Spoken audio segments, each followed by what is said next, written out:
Hey guys, it's your old pal Brian.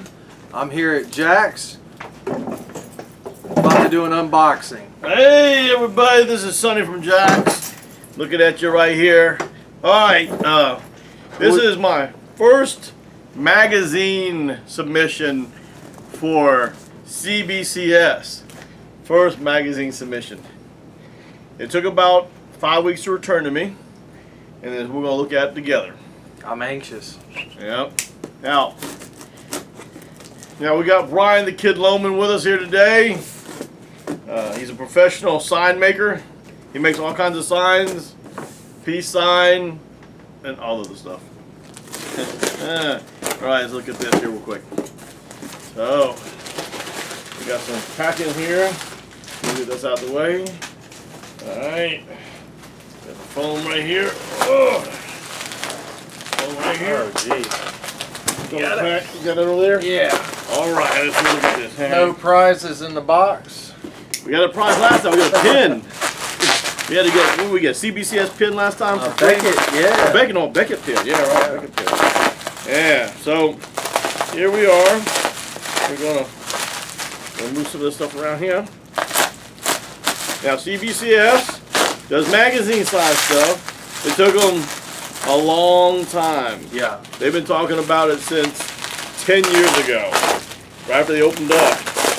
And it took them about 10 years to get magazine submissions done. So,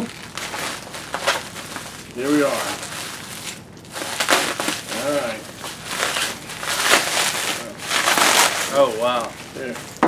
Grab that foam out of there. Alright, there we go. Here we go. Alright. So we're going to talk about some magazine submissions for CBCS. So if you're interested in submitting magazine size elements of comic books or magazine in general, you got to make sure the magazine is no thicker than 3/8 of an inch. Right? So a little bit more a quarter, but less than a half. So 3/8 of an inch is the thickness they can do. So to get to that, the older magazines are like an inch thick. You can't do those. It's just too thick. So you got to have modern day magazines, okay? Oh, for those that Shonen Jump, too thick. All right, let's go talk about the first one. First one is, man, I got beat up on this one. This is the first appearance of Yoda, Boba Fett, Lando Calrissian in comic books. This is a Marvel Super Special, number 16. Wow. Oh, hold on that second. Let me talk about this a little bit. So, Marvel Super Special number 16 predates the actual Star Wars comic book. So, this is the first time you see Lando and Yoda in a comic book. Everybody thinks that first appearance of Lando Calrissian is going to be Star Wars number 42, I believe. And then Yoda is somewhere in that time frame, too. But they all showed up in this Marvel Special. I think 1 or 2 months before the actual comic book came out for it, right? So 3.5, I was hoping to get at least a 5, but that's what I got. I think at a 3.5, it'll still run about $300. Yeah. Dude, these slabs are Thick? Thick. All right, so this is what I expected. So this is Marvel Preview number 4. This is the first appearance of Star-Lord, known as Peter Quill. 5.0, brother. Sweet. So this is probably going to be about $500 as a 5.0. Because you know what Star-Lord Peter Quill is? That's the guy that leads the... What's that movie? You know that movie? That movie? That's the movie. Guardians of the Galaxy. Guardians of the I knew Galaxy. you were going to get it. Caught your tongue. Guardians of the Galaxy. So he leads the Guardians of the Galaxy. But this version of Peter Quill, Star-Lord, is much more assertive, smarter, stronger, wittier than their Peter Quill on the movies. This is actual, you know, a dude that's a leader guy. But, you know, that's what it is. So this is the first appearance of that dude. Alright, so let's see what we got. We got Duelist number 1. This is a magazine. This is the first, this is actually the newsstand version too. This is the first Wizard of the Coast magazine, right? Here it is. So Duelist magazine number 1, the first Wizard of the Coast magazine they put out for Magic Gathering cards. This is what was named after the DCI. DCI stands for Duelist Convocation International. So this Duelist magazine was supporting the DCI, Duelist Convocation International. Got all the updates and stuff in Duelist Magazine. So this is what it is. So this is the first issue, and a 5.0 is probably about $250. All the magazines have yellow labels? I don't know. That's what I got. Maybe they're signed by fairies and such. Could be. I don't know. I just didn't know if that was the thing for magazines. Like all the magazines are yellow. I don't know. Look, all I know is this is Deadly Hands of Kung Fu number 20. Deadly Hands of Kung Fu number 20 is the second appearance of the White Tiger. But the most important, it has the cover with Bruce Lee and Chuck Norris. Bruce Lee's down here, and Chuck Norris is jumping, like in Chinese Connection, you know what I'm saying? But either way, 6.5. I think this may be the first cover appearance of Chuck Norris in a comic book form.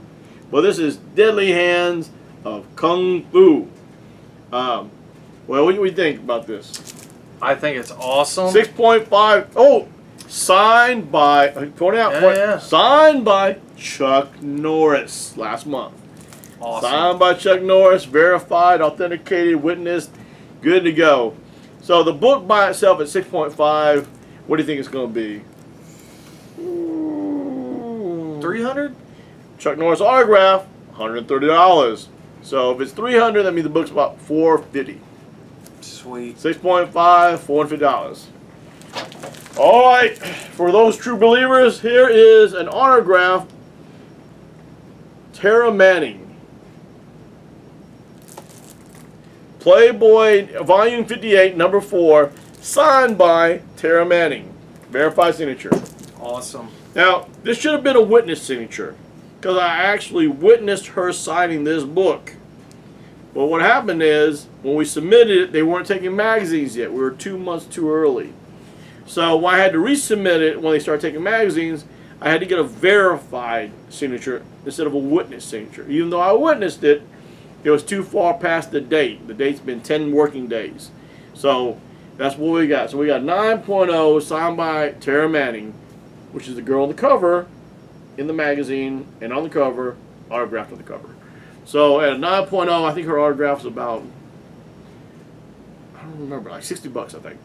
So the book at a 9.0 and her autograph together, it's probably about $125 to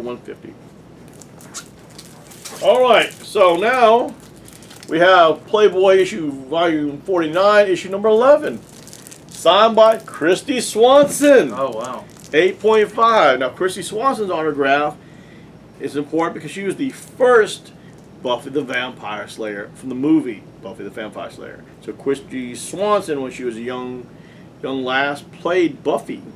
Then she said she didn't want to get stereotyped in the role for the TV show, so she gave the TV show up and let Sarah Michelle Gellar play Buffy in the TV show. Something to that degree. Now, I could be a little bit off from that, but the end result is that she only played Buffy in the movie, and Sarah Michelle Gellar played it for like 9 years or 10 years on TV. So who made more money? Not me.